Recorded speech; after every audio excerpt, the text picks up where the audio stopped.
ನೀವು ಸಂತೋಷವಾಗಿ ಬದುಕಬೇಕಂತ ನಿಸರ್ಗ ಕಲಿಸ್ತಾ ಇದೆ ಮನುಷ್ಯನಿಗೆ. ನೀವು ಸ್ನಾನ ಮಾಡಿದ ಬಚ್ಚಲಿನೊಳಗೆ ಬಚ್ಚಲ ನೀರು ಹೋಗಲಿ ಒಂದು ತೆಂಗಿನ ಗಿಡ ಹಚ್ಚಿರ್ತೀರಿ. ಆ ತೆಂಗಿನ ಗಿಡ ನೀವೇನು ಅದಕ್ಕೆ ಸಕ್ರೆ ನೀರು ಕೂಡಿಸಿ ಹಾಕಿಲ್ಲ. ನೀವು ಕಾಲು ತೊಳ್ಕೊಂಡು ಕೈ ತೊಳ್ಕೊಂಡು ಬಚ್ಚಲ ರಾಡಿ ನೀರು ಹೀರಿರುವಂಥ ತೆಂಗಿನ ಗಿಡ ನಿಮಗೆ ಕೊಟ್ಟಿದ್ದು, ತಾನು ಕುಡಿದಿದ್ದು ರಾಡಿ ನೀರ, ನಿಮಗೆ ಕೊಟ್ಟಿದ್ದು ಎಳೆನೀರ, ತಿಳಿನೀರ. ಇದು ನಿಸರ್ಗ. ಇದು ಒಂದು ಆಕಳಿರ್ತದೆ. ಆಕಳಿಗೆ ನಾವೆಲ್ಲ ಏನು ಹಾಕಿವಿ ಹೇಳಿ? ಆಕಳಿಗೆ ನಾವೇನಾದರೂ ಒಯ್ದು ಏನು ಕೊಟ್ಟಿವಿ? ಹುಲ್ಲು ಹಾಕಿವಿ. ಅದಕ್ಕಿಂತ ಹೆಚ್ಚಾಗಿ ನಾವು ಉಂಡ ಮುಸುರಿ ನೀರು ಹಾಕಿವಿ ಅದಕ್ಕೆ. ಆಕಳನ್ನ ತಾಟಿನೊಳಗೆ ಒಯ್ದು ನಾವು ಹಾಕಿದ್ದು ಮುಸುರಿ ನೀರು. ಆದ್ರೆ ಆಕಳ ಮನುಷ್ಯನಿಗಂತೈತಿ, ಮನುಷ್ಯನೇ ನೀನು ನನ್ನ ತಟ್ಟಿಯೊಳಗೆ ಮುಸುರಿ ನೀರು ಹಾಕಿರ್ಬೋದು, ಆದರೆ ನಾನು ನಿನಗೇನು ಕೊಡ್ತೀನಿ ಅಂದ್ರೆ ನೀನು ಪೂಜಿಸುವ ದೇವನಿಗೆ ಅಭಿಷೇಕ ಮಾಡಬೇಕು ಅಂತ ಹಾಲ ಕೊಟ್ಟು ಬಿಡ್ತೀನಿ, ಅಮೃತ ಕೊಡ್ತೀನಿ ಅಂತ ಆಕಳ ಹೇಳೋದಿಲ್ಲ. ನಿಸರ್ಗ ಮನುಷ್ಯನಿಗೆ ಪದೇ ಪದೇ ಕ್ಷಣ ಕ್ಷಣಕ್ಕೂ ಮನುಷ್ಯ ಸಂತೋಷವಾಗಿರಬೇಕಂತ ಇಡೀ ನಿಸರ್ಗ ಕೈಗೂಡಿಸ್ತಾ ಇದೆ. ಒಬ್ಬ ದಾರಿಯೊಳಗೆ ಹೋಗ್ತಿದ್ದಂತ. ದಾರಿಯೊಳಗೆ ಹೋಗ್ತಾ ಇದ್ದ. ಬ್ಯಾಸಿಗೆ ದಿವಸಕ್ಕೆ ಮಾವಿನ ಗಿಡ ಚಲೋ ಬಿಟ್ಟಿತ್ತು. ಅದರೊಳಗೆ ತುಂಬ ರಸವತ್ತಾದ ಹಣ್ಣುಗಳಿತ್ತು. ಮನುಷ್ಯ ಮಾವಿನ ಹಣ್ಣು ನೋಡಿ ಮನಸ್ಸು ಕೇಳಿಲ್ಲ. ಒಂದು ಜೋರು ಕಲ್ಲು ತೊಗೊಂಡು ಗಿಡಕ್ಕೆ ಒಗದ. ಅದು 2 ಹಣ್ಣು ಕೊಟ್ಟಿತು, ತಿಂದ. ಅಷ್ಟಕ್ಕೆ ಸಂತೃಪ್ತಿ ಆಗಲಿಲ್ಲ. ಮತ್ತೊಂದು ಕಲ್ಲು ತೊಗೊಂಡು ಮತ್ತೆ ಒಗದ ಗಿಡಕ್ಕೆ, ಅದು ಮತ್ತೆ 2 ಹಣ್ಣು ಕೊಟ್ಟಿತು, ಮತ್ತೆ ತಿಂದ. ಅಷ್ಟಕ್ಕೆ ಅವನಿಗೆ ತೃಪ್ತಿ ಆಗಲಿಲ್ಲ. ಬಹಳ ರುಚಿ ಅನಿಸಿತ್ತಲ್ಲ ಹಣ್ಣು. ಮತ್ತೊಂದು ಕಲ್ಲು ತೊಗೊಂಡು ಮತ್ತೆ ಗಿಡಕ್ಕೆ ಒಗದ. ಅವಾಗ ಅದು ಮತ್ತೆ 2 ಹಣ್ಣು ಕೊಟ್ಟಿತು.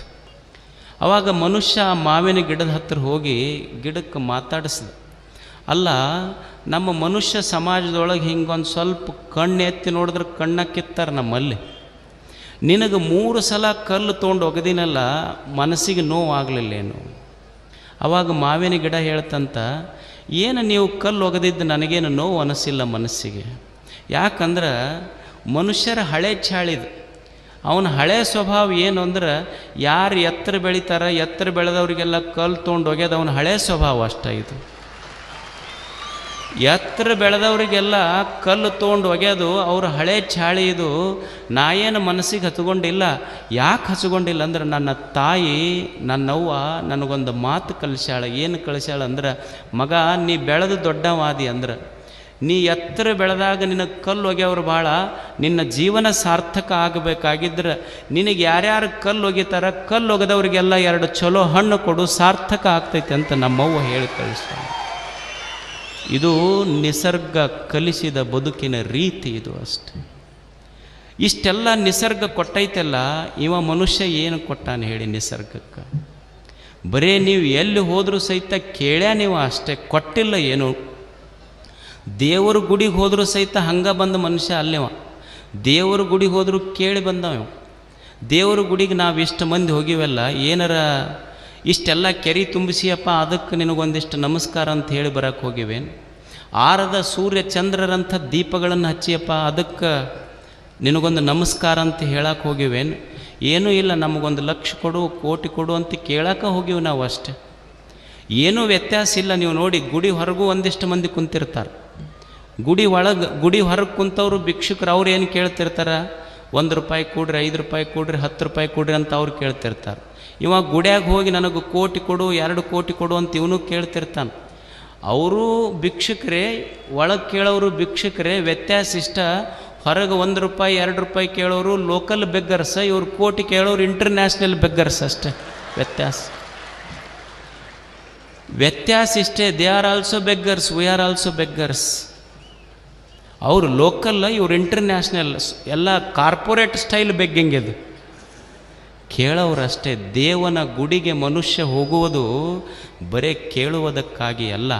ದೇವನೇ, ನೀ ಏನು ಬದುಕು ಕೊಟ್ಟಿಯಲ್ಲಪ್ಪ, ಈ ಬದುಕು ಕೊಟ್ಟಿದ್ದಕ್ಕಾಗಿ ನಿನಗೊಂದು ಧನ್ಯವಾದ ಅಂತ ಹೇಳಲಿಕ್ಕೆ ಭಗವಂತನ ಗುಡಿಗೆ ಹೋಗ್ಬೇಕು ಮನುಷ್ಯ. It is A gift of divine.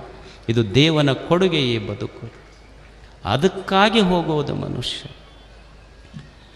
ನಮ್ಮ ಬದುಕು ಇಷ್ಟು ಸ್ವರ್ಗದಂಥ ಭೂಮಿ, ಇಡೀ ಕಣ ಕಣ ಪ್ರತಿಯೊಂದು ಸಹಿತ ಇಡೀ ನಿಸರ್ಗ ಮನುಷ್ಯ ಸಂತೋಷವಾಗಿ ಬದುಕಬೇಕಂತ ಕೆಲಸ ಮಾಡಾಕತ್ತೈತಿ. ಆದರೂ ಮನುಷ್ಯನ ಬದುಕು ನರಕ ಆತಲ್ಲ. ಯಾಕೆ ನರಕ ಆತಿದು? ಸ್ವರ್ಗದಂಥ ಬದುಕು ಇದು ನರಕ ಮಾಡಿಕೊಂಡಲ್ಲ ಈ ಮನುಷ್ಯ. ಯಾಕೆ ನರಕ ಆತು ಅಂದ್ರೆ, ಇವ ನಂದು ನನಗ ಇರಲಿ, ಇನ್ನೊಬ್ರದ್ದು ನನಗ ಇರಲಿ ಅಂತ. ನೀವು ಅಷ್ಟು ನಂದು ನನಗಿರಬೇಕು, ಇನ್ನೊಬ್ರದ್ದು ನನಗಿರಬೇಕು. ಶರಣರು ಈ ಜಗತ್ತನ್ನು ತಿರಸ್ಕರಿಸಲಿಲ್ಲ. ಶರಣರು ಬದುಕಿದ ರೀತಿ ಎಷ್ಟು ಅದ್ಭುತ ಅಂದ್ರೆ, ಶರಣರು ಈ ಬದುಕನ್ನು ತಿರಸ್ಕರಿಸಲೂ ಇಲ್ಲ, ಈ ಜಗತ್ತನ್ನು ತಿರಸ್ಕರಿಸಲಿಲ್ಲ, ಈ ಜಗತ್ತನ್ನು ಪುರಸ್ಕರಿಸಲೂ ಇಲ್ಲ, ಈ ಜಗತ್ತನ್ನು ಪ್ರಸಾದೀಕರಿಸಿ ಬದುಕಿದರು ಅವರು. ಅದಕ್ಕಾಗಿ ಅವರು ಸಂತೋಷವಾಗಿದ್ದರು. ಪ್ರಾಸಾದಿಕ ಭಾವದಿಂದ ಈ ಜೀವನವನ್ನು ನೋಡಬೇಕು. ಯಾಕಂದರೆ ಈ ಬದುಕು 4 ದಿನದ ಸಂತೆ ಅಷ್ಟೇ. ಇರುವಷ್ಟು ದಿವಸ ಸಂತೋಷವಾಗಿ ಬದುಕೋದು. ಸಂತರು ಅಂತ ಯಾರಿಗೆ ಕರೆಯುವುದು ಅಂದ್ರೆ, ಬೆಳಗ್ಗೆದ್ದು ಕೂಡಲೇ ಅಳ್ಕೊಂತ ಹೇಳೋ ಸಂತರಲ್ಲ.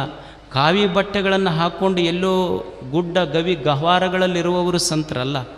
ಸಂತ ಅಂತ ಯಾರಿಗೆ ಕರಿಬೇಕು ಅಂದ್ರೆ, ಯಾರು ಸದಾ ಸಂತೋಷವಾಗಿರ್ತಾರ ಅವರೇ ಸಂತರು. ಸಂತುಷ್ಟ ಸತತಂ ಯೋಗಿನ, ಸಂತೋಷವಾಗಿರೋರು ಸಂತರು.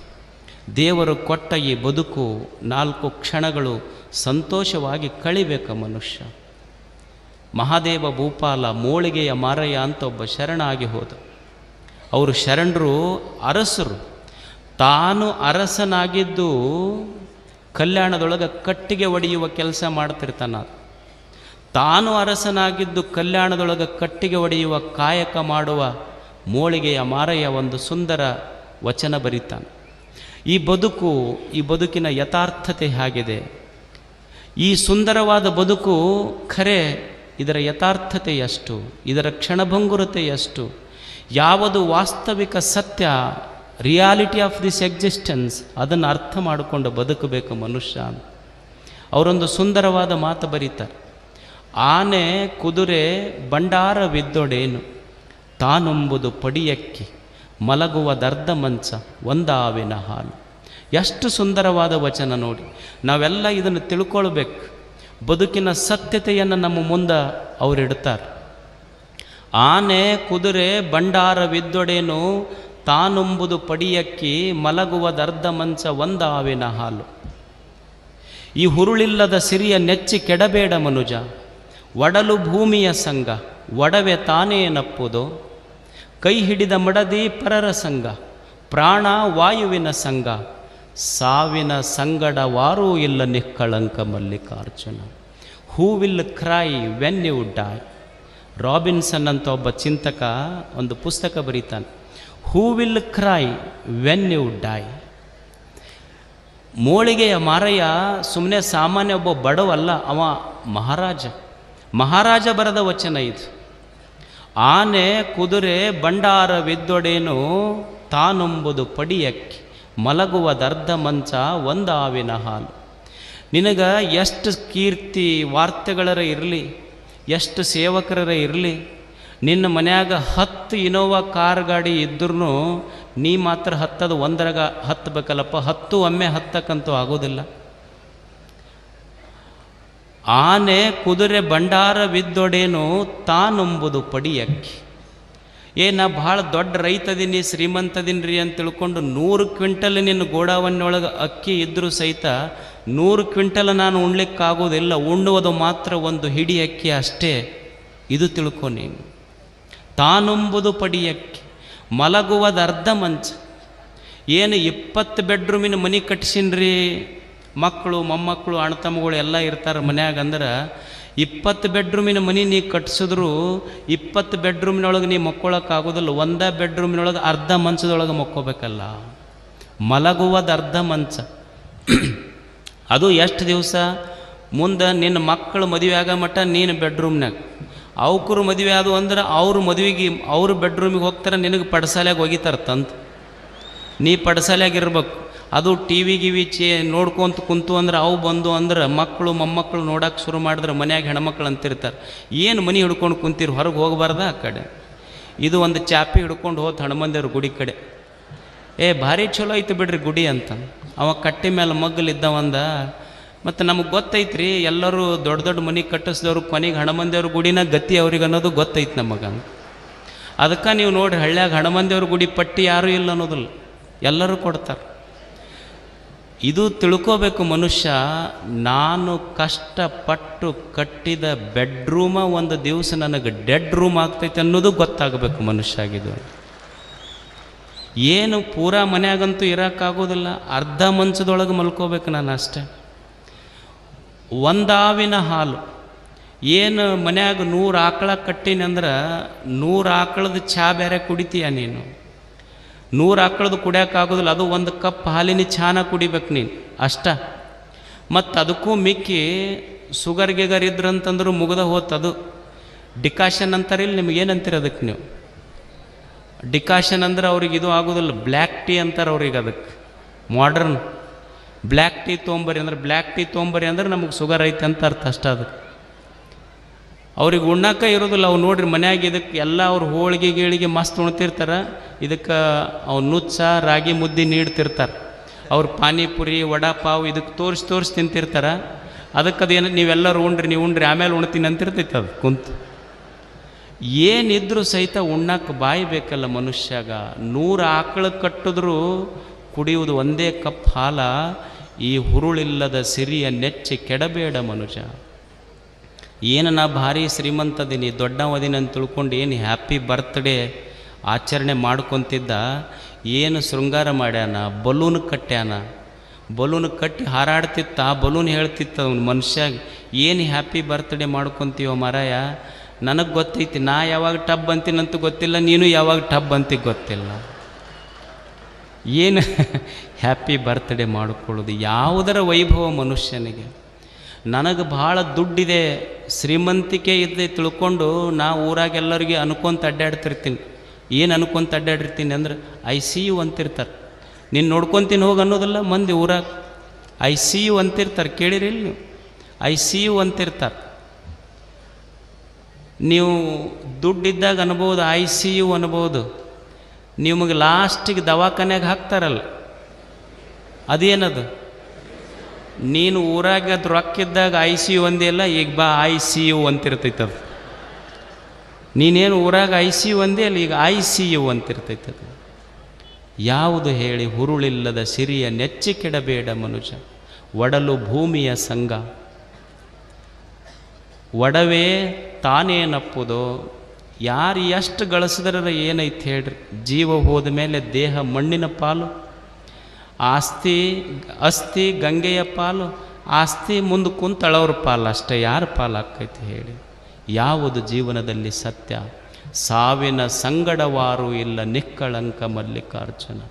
ಮನುಷ್ಯನೇ, ಸಾವಿನ ಸಂಗಡ ಯಾರದರಪ್ಪ ಅಂತ ಇದು ಮೂಳಿಗೆಯ ಮಾರಯ್ಯನ ಪ್ರಶ್ನೆ. ಅದಕ್ಕೆ ಮನುಷ್ಯ ಸಾವಿನ ಸಂಗಡ ಯಾರೂ ಇರುವುದಿಲ್ಲ. ಮನುಷ್ಯ ಯಾವ ಗಳಿಸಿದ ಸಂಪತ್ತು ಕೀರ್ತಿಗಳು ಯಾವುದೂ ನಮ್ಮ ಸಾವಿನ ಸಂಗಡವಿರುವುದಿಲ್ಲ. ಅವನ ಪ್ರಶ್ನೆ ಏನು ಅಂದರೆ ಸಾವಿನ ಸಂಗಡವಾರು. ಅದಕ್ಕೆ ಮನುಷ್ಯನ ಸಾವಿನ ಜೊತೆ ಯಾವುದಾದ್ರೂ ಬಂದ್ರೆ, ನಾನು ಗಳಿಸಿದ ಸಂಪತ್ತು ಬಂದಿಲ್ಲ, ಹಣವೂ ಬಂದಿಲ್ಲ, ನನ್ನ ಜೊತೆಗೆ ಏನಾದರೂ ಬರುವುದಿದ್ದರೆ ನಾನು ಮಾಡಿದ ಪುಣ್ಯ ಕಾರ್ಯಗಳು ಮಾತ್ರ ನನ್ನ ಜೊತೆಗೆ ಬರ್ತಾವನ್ನೋ ವಾಸ್ತವಿಕ ಸತ್ಯ ಮನುಷ್ಯ ಅರ್ಥ ಮಾಡಿಕೊಂಡು ಬದುಕು. ಹೀಗೆ ಒಂದು ಬದುಕುವ ಜೀವನ ಇದೆ. ಇದು ಸುಂದರವಾಗಿ ಬದುಕಬೇಕು ಮನುಷ್ಯ. ಸ್ವರ್ಗೀಯ ಬದುಕು ನಮ್ಮದಾಗಬೇಕು. ಲಾವೋತ್ಸೆ ಅನ್ನುವಂಥ ಒಬ್ಬ ಚಿಂತಕ ಬರೀತಾನೆ, here is the heaven where the country is big, population is small, where they are satisfied with their families and they take delight in small things of life, where they love their lives more than fashions, where they can live as close neighbors all those people who are of different races. ಇದು ಥಾವೋಯಿಸಮ್. ಲಾವೋತ್ಸೆ ಚೀನಾದ ಒಬ್ಬ ಸಂತ, ಅವ ಬರೀತಾನೆ ಈ ಬದುಕು ಸ್ವರ್ಗ ಆಗಬೇಕು. ಈ ಬದುಕು ಸ್ವರ್ಗ ಆಗಬೇಕಾದ್ರೆ ಏನಿರಬೇಕು ಅಂದ್ರೆ ನಮ್ಮ ಮನೆಗಳಲ್ಲಿ ಪ್ರೇಮ ತುಂಬಿರಬೇಕು. ಏನಿದ್ರೆ ಮನೆ ಸಂತೋಷವಾಗಿರ್ತದೆ ಹೇಳಿ? ಪ್ರೇಮ ತುಂಬಬೇಕು ಮನೆಯೊಳಗೆ. ಅಷ್ಟೇ ಅಲ್ಲ, ಮನೆಯೊಳಗೆ ಪ್ರೇಮ ತುಂಬಬೇಕು. ನಾವು ಎಲ್ಲ ಜನಗಳ ಜೊತೆ, ಧರ್ಮ, ಜಾತಿ, ಮತ, ಪಂಥಗಳ ಜನರ ಜೊತೆ ನಾವು ಸಂತೋಷವಾಗಿ ಬದುಕಬೇಕು. ಇಲ್ಲಿ ಪೂಜ್ಯರು ಇದೊಂದು ತರಳುಬಾಳ ಉತ್ಸವ ಮಾಡಿದಾರಲ್ಲ. ಇಲ್ಲಿ ನೋಡಿ, ಎಣೆಸುವಡೆ ತನು ಭಿನ್ನ. ಇಲ್ಲಿ ತಲೆ ನೋಡಿದ್ರೆ ಬೇರೆ ಬೇರೆ ಕಾಣ್ತಾವೆ, ತಲೆ ನೋಡಿದ್ರೆ ಬೇರೆ ಬೇರೆ ಕಾಣ್ತಾವೆ. ಎಷ್ಟು ಜಾತಿಯ ಜನ ಇರಬಹುದು, ಎಷ್ಟು ಧರ್ಮದ ಜನ ಇರಬಹುದು, ಎಷ್ಟು ಸಂಪ್ರದಾಯಗಳ ಜನ ಇರಬಹುದು. ತಲೆ ಎಣಸಾಕ ಬೇರೆ. ಈಗ ರುದ್ರಾಕ್ಷಿ ಜಪಮಾಲೆ ಇರ್ತೈತಿ ನೋಡಿ, ಎಣಸಾಕ ತಲೆಗಳ ಭಿನ್ನ ಇರ್ತಾವ, ಆದರೆ 108 ಜಪಮಾಲೆಯನ್ನು ಸೇರಿಸಿದ ಸೂತ್ರ ಒಂದೇ ಇರ್ತೈತಿ. ಹಂಗೆ ಇಲ್ಲಿ ಎಣಸಲಿಕ್ಕೆ ತಲೆ ಭಿನ್ನ ಭಿನ್ನವಾದರೂ ಸಹಿತ ನಿಮ್ಮೆಲ್ಲರ ಅಂತರಂಗದಲ್ಲಿ ಪೋಣಿಸಿದ ಸೂತ್ರ ಅದು ಶಿವಸೂತ್ರ. ತರಳುಬಾಳ ಹುಣ್ಣಿಮೆ ಅದೆಲ್ಲ ನಿಮ್ಮನ್ನೆಲ್ಲರನ್ನು ಕೂಡಿಸಿದೆ, ಎಲ್ಲರನ್ನೂ ಒಂದಾಗಿಸಿದೆ. ಇದು ತರಳುಬಾಳ ಹುಣ್ಣಿಮೆ. ಇದು ಎಲ್ಲರೂ ಒಂದಾಗಿ ಬದುಕಬೇಕು, ಎಲ್ಲರೂ ಪ್ರೇಮದಿಂದ ಬದುಕಬೇಕು, ಎಲ್ಲರೂ ಕೂಡಿ ಬದುಕಬೇಕು ಅನ್ನುವುದೇ ತರಳುಬಾಳ ಮಹೋತ್ಸವದ ಸಣ್ಣವರನ್ನು ಎತ್ತುವ ಕೆಲಸ. ಈ ನಾಡಿನಲ್ಲಿ ಸಣ್ಣ ಘಟನೆಯನ್ನು ಹೇಳಿ ನನ್ನ ಮಾತನ್ನು ಮುಗಿಸ್ತೇನೆ. ಈ ನಾಡಿನಲ್ಲಿ ಕಲ್ಯಾಣ ಕಟ್ಟಿದ್ರು ಶರಣರು. ಬಸವಣ್ಣವರು ಒಂದು ದಿನ ಕಲ್ಯಾಣದ ಹಾದಿಯಲ್ಲಿ ಹೋಗ್ತಾ ಇದ್ರಂತ. ಕಲ್ಯಾಣದ ಹಾದಿಯಲ್ಲಿ ಹೋಗುವಾಗ ಸಂಬೋಳಿ ನಾಗಣ್ಣ ಅಂತ ಒಬ್ಬ ಅಸ್ಪೃಶ್ಯರ ಹುಡುಗನಿಗೆ ಊರನ ಜನ ಹೊಡೆದಿದ್ರು, ಕಲ್ಲು ತೊಗೊಂಡು ಒಗೆದಿದ್ರು. ಕಲ್ಲು ತೊಗೊಂಡು ಒಗೆದ್ರೆ ಸಂಬೋಳಿ ನಾಗಣ್ಣ ಎಲ್ಲೋ ದಾರಿಯೊಳಗೆ ಬಿದ್ದಿತ್ತು. ಅವನಿಗೆ ಎಷ್ಟು ಬಡ್ದಿದ್ರು ಅಂದ್ರೆ, ಇವ ನಮ್ಮ ಊರನ ಕೆರೆ ನೀರು ಮುಟ್ಟ್ಯಾನ, ಇವ ನಮ್ಮ ಊರಾಗ ಬಂದಾನ ಅಂತ ತಿಳ್ಕೊಂಡು ಕಲ್ಲು ತೊಗೊಂಡು ಒಗೆದಿದ್ರು, ಬಡ್ಗಿ ತೊಗೊಂಡು ಹೊಡೆದಿದ್ರು. ಅವನಿಗೆ ಮುಖಕ್ಕೆಲ್ಲ ಹೊಡೆದು ಮುಖ ಬಾತ್ ಕಣ್ಣು ಕಾಣಲಾರ್ದಂಗಾಗಿ ರಸ್ತೆಯೊಳಗೆ ಬಿದ್ದಿದ್ದ ಸಂಬೋಳಿ ನಾಗಣ್ಣ. ಆ ದಾರಿ ಹಿಡ್ಕೊಂಡು ಬಸವಣ್ಣವ್ರು ಹೋಗ್ತಾ ಇದ್ದರು. ಹೋಗುವಾಗ ಇವ ಸಂಬೋಳಿ ನಾಗಣ್ಣ ಬಿದ್ದಿದ್ದು ನೋಡಿ ಬಸವಣ್ಣವ್ರು ಅವನನ್ನು ಮ್ಯಾಲೆತ್ತಿದ್ರು. ಆವಾಗ ಸಂಬೋಳಿ ನಾಗಣ್ಣ ಶಿವ ಶಿವ ಬಸವಣ್ಣ ಬಸವ ತಂದೆ ಅಂದ. ಎತ್ತದವರು ಬಸವಣ್ಣವರ ಇದ್ದರು. ಬಸವಣ್ಣವರು ಸಂಬೋಳಿ ನಾಗಣ್ಣನಿಗೆ ಕೇಳ್ತಾರೆ, ಅಲ್ಲೋ ನಾಗಣ್ಣ, ಎಲ್ಲರೂ ಊರನವ್ರು ಇಷ್ಟು ಬಡ್ದಾರ, ನಿನಗೆ ಕಣ್ಣ ಕಾಣುವಲ್ದು, ನಾನಾ ನಿನಗೆ ಎತ್ತೀನಿ ಅಂತ ನೀನು ಕಣ್ಣು ಕಾಣಲಾರ್ದಂಗೆ ನೆಲಕ್ಕೆ ಬಿದ್ದಿದ್ದಿ, ನಾನಾ ನಿನಗೆ ಎತ್ತಿನಂತ ನಿನಗೆ ಹೆಂಗೆ ಗೊತ್ತಾಯ್ತು? ಆವಾಗ ಸಂಬೋಳಿ ನಾಗಣ್ಣ ಅಂತಾನೆ, ಯಪ್ಪ, ಕಲ್ಯಾಣ ಪಟ್ಟಣದೊಳಗೆ ಬಿದ್ದವರನ್ನು ಎತ್ತಲಿಕ್ಕೆ ಬಸವಣ್ಣನ ಬಿಟ್ಟರೆ ಮತ್ತಾರು ಬರ್ತಾರೆ? ಇದು ಬಸವಣ್ಣ. ಯಪ್ಪ, ಕಲ್ಯಾಣ ಪಟ್ಟಣದೊಳಗೆ ಬಿದ್ದವರನ್ನು ಎತ್ತಲಿಕ್ಕೆ ಬಸವಣ್ಣನ ಬಿಟ್ಟರೆ ಮತ್ತಾರು ಬರ್ತಾರೆ? ಬಸವಣ್ಣ ಅಂದ್ರೆ ಎಲ್ಲೋ 12ನೇ ಶತಮಾನದಲ್ಲಿ ಬದುಕಿದ ಒಬ್ಬ ವ್ಯಕ್ತಿ ಅಂತಲ್ಲ.